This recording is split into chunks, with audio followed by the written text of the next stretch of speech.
हम लोगों को पढ़ना है टेंस में हम लोग क्या क्या पढ़े थे। तो टेंस के अंदर हम लोग पढ़े थे प्रेजेंट के अंदर। प्रेजेंट में चूंकि 4 हिस्सा था तो उसका एक हिस्सा सिर्फ हम लोग क्या पढ़ रहे थे अभी, सिंपल प्रेजेंट। क्या पढ़ रहे थे? सिंपल प्रेजेंट के अंदर अगर देखोगे तो इसका भी कितना हिस्सा है, इसका भी 3 हिस्सा अलग अलग है। ठीक, तो इसमें कौन कौन सा है हमारा? Affirmative, negative, interrogative. क्या है इसमें? अफर्मेटिव, नेगेटिव और इंट्रोगेटिव। इसमें से देखोगे तो पिछले हफ्ते अगर हम लोग पढ़े हैं तो सिर्फ सिंपल प्रेजेंट के अंदर क्या पढ़े थे? तो हम लोग पढ़े थे अफर्मेटिव। क्या पढ़े थे? आज हम लोग पढ़ेंगे उसका नेगेटिव। क्या पढ़ेंगे हम लोग? उसका नेगेटिव और इंट्रोगेटिव भी कोशिश करेंगे। सही से देख रहे होगे तो हम तुम लोग को बताए थे कि सिंपल प्रेजेंट के अंदर सेंटेंस के लास्ट में होता है ता, ते और ती। कोई दिक्कत? ता, ते और ती यही होता है किसमें? तो सेंटेंस के आखिरी में। कोई भी सेंटेंस जो बोलते हैं उसके आखिरी में जो है ता, ते, ती होता है। कोई दिक्कत? चलिए जैसे इसके अफर्मेटिव से समझेंगे तो यहाँ देख लो, मैं खाता हूँ। कोई दिक्कत? मैं खाता हूँ, तो यहाँ आखिरी में क्या आ गया था? ता आया था ना। तो इसके लिए हम लोग क्या बनाए थे? आई ईट। कोई दिक्कत? समझा दिए थे ना इसके अंदर, वो भी समझा दिए थे कहाँ पे एस लगेगा, कहाँ पे ई एस लगेगा। ठीक, अब अगर आज चलते हैं हम लोग तो नेगेटिव की तरफ चलेंगे। किसकी तरफ?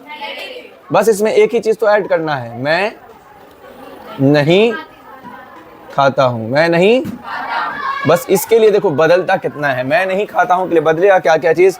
तो यहाँ बन जाएगा आई डू नॉट इट। एक नई परेशानी आ गई सामने, वो है डू। क्या आ गई परेशानी? डू। आज जो हम लोग पढ़ेंगे वो पढ़ेंगे, अब यहाँ से पढ़ा देते हैं आगे, डू और डज। क्या पढ़ेंगे हम लोग? डू और। कोई दिक्कत? हम लोग को देखना है कि डू कहाँ कहाँ लगेगा और डज कहाँ कहाँ लगेगा। अगर इसकी तरफ चलते हो बाबू तो बहुत अच्छे से याद रखना, आई, यू, वी, दे। देख रहे हो इधर? उसके अलावा में और अगर देखोगे तो कहीं पे 2 नाम आ जाए या कहीं पे प्लूरल में रहे, जैसे कहीं पे लिखा हुआ है क्या चीज़? बॉयज़। हाँ, कहीं पे लिखा हुआ है क्या चीज़? गर्ल्स। या कोई 2 नाम एक जगह पे लिखा जाए, क्या नाम है? जैसे शबनम एंड, और क्या नाम है जी? आलिया।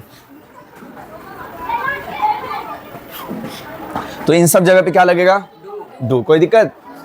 अब डज कहाँ कहाँ लग रहा है वो भी देख लेते हैं। तो कहीं हो ही, शी, इट, या इसी में सिंगुलर में हो, जैसे क्या? बॉय, जैसे कि गर्ल। गर्ल्स नहीं, गर्ल। कोई एक नाम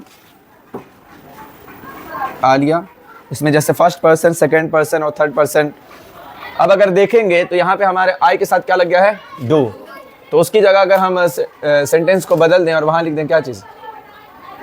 वह नहीं खाता है। क्या चीज़? वह नहीं खाता है। अब इसमें तो नहीं है, तो अब यहाँ वह के लिए हम लोग क्या लगाएंगे? ही।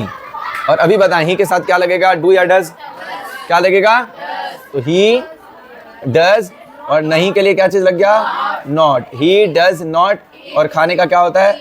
इट। हाँ, एक चीज़ और ध्यान देना भैया कि जैसे अफर्मेटिव में शुरू में जहाँ हम लोग इट की जगह इट्स लगाते थे ही के साथ, पर अब यहाँ नहीं लगाएंगे। उसके पीछे रीज़न है कि यहाँ हम लोग डू और डज का इस्तेमाल करना अब शुरू कर दिए हैं। तो डज यहाँ लग गया तो यहाँ एस लगाने की कोई ज़रूरत, कोई दिक्कत? हाँ, अब एक चीज़ और समझो, जैसे किसी और का नाम लिख लो। अयान है क्या? हाँ, अयान नहीं, हर टाइम खाते ही रहोगे क्या? अयान नहीं सोता है। क्या चीज़? अयान नहीं सोता है। अब देखो गौर से देखना, अयान, अयान एक ही नाम आया, 2 नाम तो है नहीं, तो क्या लगाएंगे? डू या डज? तो Ayaan does not sleep. Sleep, ए भैया स्लीपिंग क्यों? हाँ, कोई दिक्कत? चलिए यहाँ तक तो बात समझ में आ गई अच्छे से। आराम से ये सेंटेंस बना लो।